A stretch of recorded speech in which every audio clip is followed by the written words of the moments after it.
Bonjour à tous et bienvenue sur la chaîne. Bonjour à tous, bienvenue. Dans cette vidéo, on va vous expliquer et conseiller dans votre futur achat de réfrigérateur. Dans cette vidéo, on va vous expliquer les nouvelles technologies, les classes énergétiques et surtout, on va vous aider aussi à choisir la capacité de votre réfrigérateur selon le nombre de personnes dans votre foyer. Dans le sommaire, le type de froid à choisir, la classe énergétique et la capacité du réfrigérateur par rapport à votre foyer. Tout d'abord, on va vous expliquer les différents types de froid dans un réfrigérateur. Le tout premier, le froid statique. Le deuxième, le froid brassé. Et le troisième, le froid ventilé. Alors, commençons par le froid statique. Le froid statique est une technologie ancienne qui a toujours été sur les réfrigérateurs et qui l'est toujours à ce jour, surtout sur les produits bas de gamme et milieu de gamme, et aussi sur les produits style tabletop. Le froid commence par le bas et remonte vers le haut. Les aliments les plus frais sont stockés dans le bac et dans les compartiments les plus bas. Les aliments qui ont besoin de moins de froid sont stockés vers le haut, comme les produits en décongélation. Les froids statiques sur les réfrigérateurs dotés d'un congélateur sont au sujet de givre. Vous devrez dégivrer votre congélateur manuellement. Deuxième technologie, le froid brassé. Le froid brassé est une technologie dotée d'un ventilateur qui permet de brasser le froid dans tout le réfrigérateur. Cela permet d'avoir du froid dans tous les compartiments. Cela évite d'assécher la viande, les fruits et légumes et tout autre produit frais. La technologie du froid brassé est souvent compartimentée dans la partie réfrigérateur et surtout pas dans la partie congélateur et qui force toujours le dégivrage manuel. Troisième technologie, le froid ventilé. La technologie du froid ventilé est dotée toujours du même ventilateur que le froid brassé, sauf qu'il injecte de l'air sec et frais. Par contre, dans la partie congélation, regardez bien si le froid est ventilé et no frost. Cela permet d'avoir un congélateur qui se dégivre tout seul. Attention au froid ventilé car il sèche vos aliments à cause du froid frais et sec qui est envoyé dans le réfrigérateur. Par contre, petite astuce, enfermez vos aliments dans des tupperwares ou dans des sacs congélation. Ça évitera de dessécher vos aliments pour éviter de les jeter à la poubelle. On passe au deuxième point.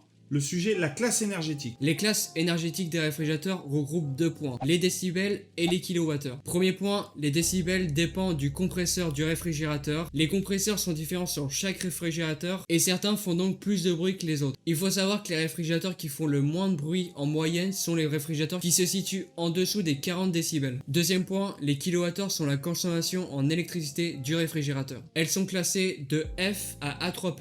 F est la plus basse, donc c'est-à-dire la consommation la plus élevée, A3+ est la consommation la moins élevée et plus économique. La classe énergétique est donc à moins de vous aiguiller mais pas précisément. Et donc fiez-vous toujours à la consommation en kilowattheure. Cela vous aidera à calculer votre consommation d'électricité à l'année. Au passage, on vous mettra le calcul juste ici. On va donc passer au troisième point, c'est-à-dire la capacité de votre réfrigérateur. La capacité du réfrigérateur est considérée pour une seule personne entre 100 et 150 litres et 50 litres pour une personne supplémentaire, que ce soit un enfant ou un adulte. Par exemple, si vous êtes 4 personnes dans votre foyer, il faudra choisir un réfrigérateur entre 250 et 300 litres. Surtout, n'oublions pas les garanties de votre réfrigérateur. Généralement préconisé sur une garantie constructeur, qui est pièces, main-d'œuvre et déplacement. Généralement, ces garanties-là, vous n'aurez pas besoin de vous déplacer une deuxième fois si vous avez une panne avec votre produit. Ensuite, il y a les marques conseillées et les marques à éviter. Attention, les marques qu'on va citer sont valables que pour les réfrigérateurs. Il peut très bien avoir une marque qui est bonne dans un type de produit et moins bonne dans un autre type de produit. Faut pas oublier que cela reste notre avis personnel et notre expérience, surtout que les marques changent de technologie assez souvent et changent de constructeur, soit rachetées par une autre entreprise ou par l'autre. On va commencer par le top 3 des marques de réfrigérateurs conseillés. La première marque, en haut de gamme, Liebherr.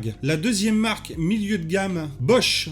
La troisième marque, milieu de gamme, Samsung. Et les deux marques déconseillées, c'est Beko et Whirlpool. C'est des produits d'entrée de gamme et milieu de gamme, qui sont déconseillés dans la partie réfrigérateur. La marque Samsung a toujours des réfrigérateurs de bon rapport qualité-prix. La marque Bosch et Liebherr sont des réfrigérateurs de moyenne et de haute gamme. Ces trois marques sont des marques constructeurs et disposées d'une garantie pièces, main-d'œuvre, déplacement. Donc voilà, c'est la fin de la vidéo. J'espère que la vidéo vous aura plu. Vous pouvez lâcher un petit pouce bleu, à vous abonner, à nous poser des questions dans les commentaires si on n'a pas été précis sur certaines choses. On vous conseillera avec plaisir pour votre futur achat de votre réfrigérateur. Ensuite, de quoi on parle? Bon plan du jour. Aujourd'hui, on va parler de deux jeux. Bomberman sur Xbox et Red Dead Redemption sur PS4. le Bomberman est à 9,99 et le Red Dead est à 19,99. Le Bomberman est un jeu à l'origine qui est sorti sur Super Nintendo et fait son retour sur Xbox One. En famille, avec les enfants ou entre amis, superbe jeu pour déconner à plusieurs et pour vous éclater toute la soirée. Ensuite, Du coup, Red Dead Redemption 2, qui est un jeu développé par Rockstar Games, c'est un triple A.